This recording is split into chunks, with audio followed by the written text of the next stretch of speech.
Vous aviez été le producteur de Johnny Hallyday au moment où il est passé à l'Alhambra et qu'il s'est fait huer par la foule. Est-ce que vous l'auriez laissé tomber à ce moment-là?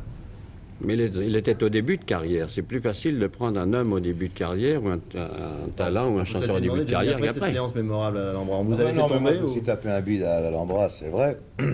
Enfin, un bide de parterre, hein, parce que le haut était pour moi. Mais, Vous aviez des hommes dans la comme salle. d'habitude.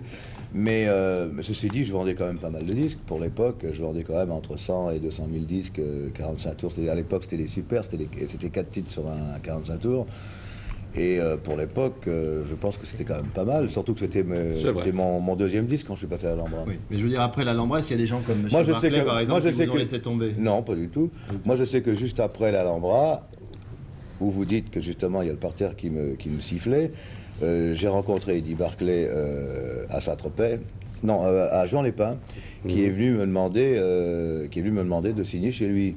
Donc, je veux dire, c'est pas le genre à laisser tomber quelqu'un, surtout dans ce cas-là, puisqu'il est venu me demander d'enregistrer chez lui. Et malheureusement, j'avais déjà un contrat, je pouvais pas.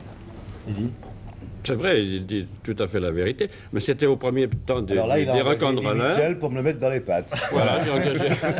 On a monté les chaussettes noires avec Eddie Mitchell et ils sont devenus super copains. La preuve, c'est qu'ils vont faire un disque en duo très prochainement.